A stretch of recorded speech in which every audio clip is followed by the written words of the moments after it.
साथियों नमस्कार। अनंत श्री यूट्यूब वाहिनी पर आप सभी का हार्दिक स्वागत करता हूं। पिछले वीडियो में हमने भाषाओं के पारिवारिक वर्गीकरण के विषय में विमर्श किया था।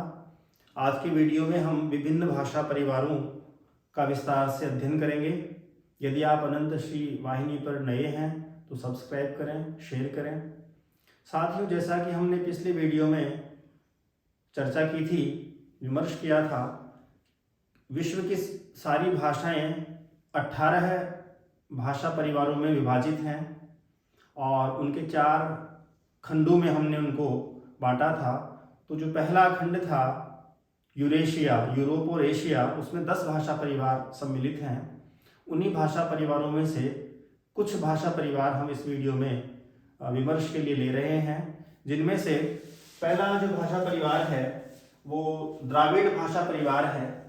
इस द्राविड़ भाषा परिवार में तमिल, तेलुगु, कन्नड़, मलयालम और गोंडी मध्य प्रदेश और बुंदेलखंड में इस भाषा का प्रयोग किया जाता है। कुरुख या ओराओं जो कि बिहार और उड़ीसा में इनका प्रयोग किया जाता है। ब्राहुई बलूचिस्तान में इसका जो प्रयोग किया जाता है ये भाषा है। तो द्राविड़ भाषा परिवार में मुख्य रूप से तमिल, तेलुगु, कन्नड़, मलयालम, गोंडी इत्यादि भाषाएं इसमें सम्मिलित होती हैं।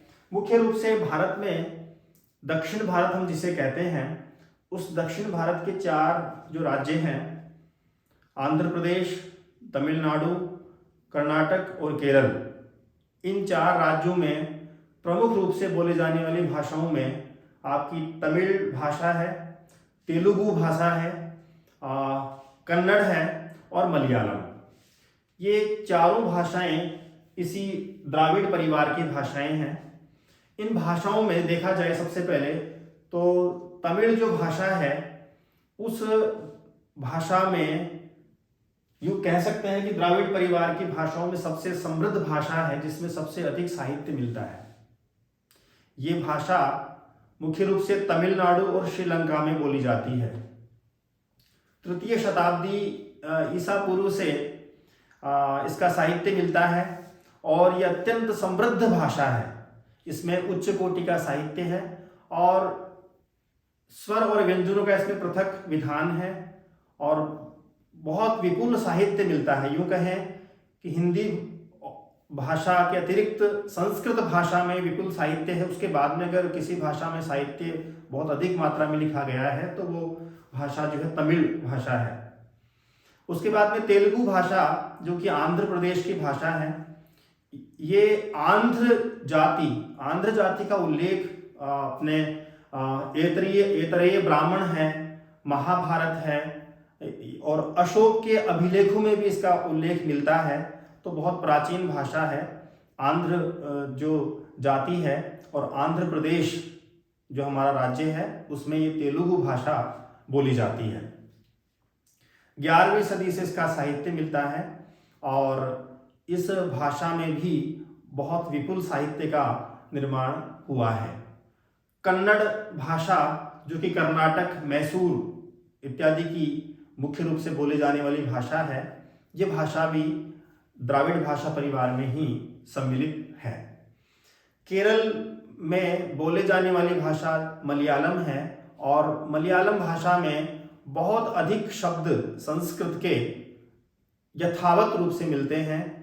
और या यूँ कहें कि तमिल की पुत्री, वैसे तो द्राविड़ भाषा परिवार की समस्त भाषाओं में लगभग 70 से 80% शब्द संस्कृत के यथावत रूप में प्रयोग में लिए जाते हैं, तथापि मलयालम भाषा तमिल भाषा की पुत्री या एक शाखा के रूप में लोग बाग मानते हैं। जो व्यक्ति तमिल भाषा को जानता है वह आराम से मलयालम को समझ सकता है और मलयालम में बात भी कर सकता है। इसमें भी 13वीं सदी से जो साहित्य लिखा गया है उसका इसमें उल्लेख मिलता है। इन भाषाओं में मुख्य रूप से विशेषता की हम बात करें तो ये अश्लिष्ट योगात्मक भाषाएं हैं। अश्लिष्ट योगात्मक भाषाओं से तात्पर्य, जैसा मैंने आपको पिछले वीडियो में बताया था, अश्लिष्ट भाषाओं में क्या होता है, संबंध तत्व और अर्थ तत्व दोनों अलग अलग होते हैं, लेकिन जब एक साथ जुड़ते हैं तो दोनों पृथक पृथक दिखाई देते हैं। जैसे तिल और तंडुल, तिल का अपना अस्तित्व है, तंडुल का अपना अस्तित्व। चावल और तिल अगर मिलाएंगे तो दोनों का अलग अलग है, लेकिन मिला करके हम मिश्रित रूप कर देते हैं। वैसे ही यह आपका जो अश्लिष्ट योगात्मक है वो भाषा इसमें इस रूप में है।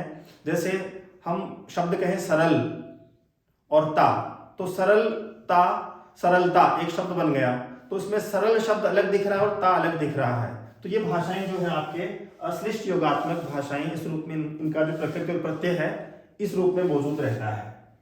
उसके बाद में अंतिम व्यंजन के बाद अति लघु अ जोड़ा जाता है। कई जो दक्षिण भारतीय हमारे जो भाई हैं या बहनें हैं जो भाषा बोलते हैं, तो लास्ट में अ की ध्वनि उनकी भाषागत अभ्यास के कारण से है। तो अंतिम व्यंजन के बाद वो अति लघु जो अ जो स्वर है उसका प्रयोग जोड़ करके करते हैं। इसमें 2 वचन एवं 3 लिंग हैं।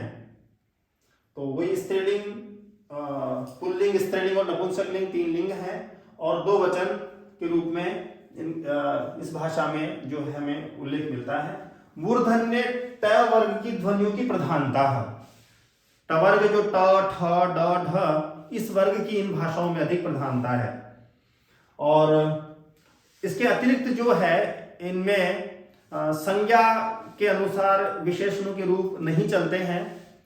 क्रिया में कृदंत रूपों की अधिकता होती है, इसमें कर्मवाच्य नहीं होता है। इस प्रकार से ये जो भाषाएं हैं द्राविड़ भाषा परिवार की, इन भाषाओं की विशेषता है। इसके बाद में जो दूसरी हमारा काकेशी परिवार है, ये काकेशस पर्वत का समीपस्थ भाग है। काकेशस पर्वत जो है वो क्षेत्र काला सागर कैस्पियन समुद्र के मध्य में है। इसमें 2 भाग हैं, उत्तरी वर्ग और दक्षिण वर्ग। उत्तरी वर्ग में कबर्डिन, सर्कासियन, चेचेनिश और लेगियन, ये जो 4 भाषाएं के जो खंड हैं वो उत्तरी वर्ग में हैं। और दक्षिण वर्ग में जॉर्जियन, मिंग्रेलियन, लासिश और स्वानियन, ये 4 भाषाएं दक्षिण वर्ग में सम्मिलित होती हैं। इन भाषाओं में ये भाषाएं अश्लिष्ट योगात्मक हैं। जिस प्रकार से द्रविड़ भाषा परिवार की भाषाएं अश्लिष्ट योगात्मक हैं, उसी प्रकार काकेशी भाषा परिवार की भाषाएं भी अश्लिष्ट योगात्मक हैं। इनमें क्या होता है, इनमें शब्द रूप पूर्व, सर्ग और प्रत्यय के योग से बनते हैं। प्रत्ययों के साथ में नए नए शब्दों का निर्माण करते हैं। कारकों की संख्या इसमें बहुत अधिक है, लगभग 30 कारक हैं। कारक का हम उल्लेख बाद में करेंगे। वैसे कारक कर्ता को हम बोलते हैं। कुछ बोलियों में जैसे चेचेनिश जो भाषा है उसमें 6 लिंग हैं। सामान्यतः 3 लिंगों का उल्लेख मिलता है, लेकिन चेचेनिश जैसी भाषाओं में 6 लिंग इसमें मिलते हैं। सर्वनाम और क्रिया का भी इसमें योग होता है। सर्वनाम संज्ञा के स्थान पर प्रयुक्त होने वाले शब्द कहलाते हैं। तो इनमें जो है सर्वनाम और क्रिया का भी परस्पर योग हो जाता है। इस भाषा के परिवार में उत्तरी वर्ग और दक्षिण वर्ग, ये 2 वर्ग करके हम इन भाषाओं के स्वरूप में देखते हैं। उसके बाद में बुरुशस्की खजूना परिवार, खजूना भी इसका नाम बुरुशस्की का ही है। इसका क्षेत्र भारत, ईरानी, तुर्की और तिब्बती परिवार से घिरा है। ये जो भारत, ईरान, तुर्की और तिब्बती इनके अंतर्गत जो है इन भाषाओं का प्रयोग मिलता है। ये जो इनमें हमेशा जो है सर्वनाम की प्रधानता होती है। संज्ञा का प्रयोग कम करके इनमें सर्वनाम प्रधान भाषा है। इसमें जो सम्मानित पुरुष हैं, स्त्री हैं और उनके समकक्ष व्यक्तियों के लिए पृथक पृथक संबोधन है। तो इस प्रकार से इस भाषा में हम यूं कहें कि सर्वनाम प्रधान भाषा है ये बुरुशस्की, जिसको हम खजूना के नाम से भी कहते हैं। और यूराल और अल्ताई, ये सब यूरेशिया, यूरोप और एशिया भाषा परिवार की जो 10 भाषाओं को मैंने आपको पिछली वीडियो में बताया था, उन्हीं 10 भाषाओं में से हमने भारोपीय भाषा परिवार को छोड़ करके बाकी परिवार को हम भारोपीय परिवार के लिए हम पृथक से वीडियो बताएंगे आपको।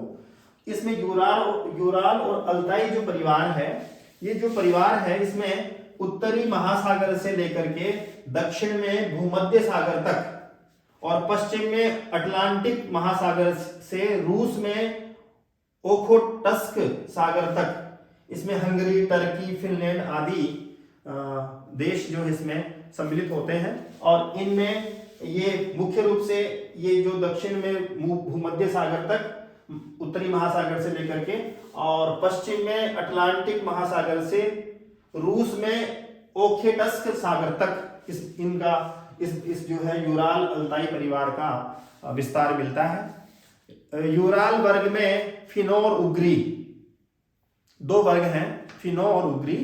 और फिनो और उग्री में फिनलैंड, हंगरी और नॉर्वे, और दूसरा इसमें जो है समोयद है जो कि साइबेरिया में इसका उल्लेख मिलता है। तुर्की में टर्की जिसे हम बोलते हैं उस भाषा का, और मंगोली भाषा जो है मंगोलिया में इसका प्रयोग मिलता है। मंचुई भी इसमें मंचूरिया में इसका प्रयोग मिलता है। तो ये जो दो भाग हैं, फिनो उग्री और तुर्की, मंगोली और मंचूरिया, ये जो यूराल वर्ग है, इस वर्ग को हमने दो भाग में बता दिया। ये दोनों परिवार की भाषाएं अश्लिष्ट योगात्मक हैं। संबंध तत्व और अर्थ तत्व दोनों पृथक पृथक होते हैं, लेकिन दोनों का मेल इसमें मिलता है।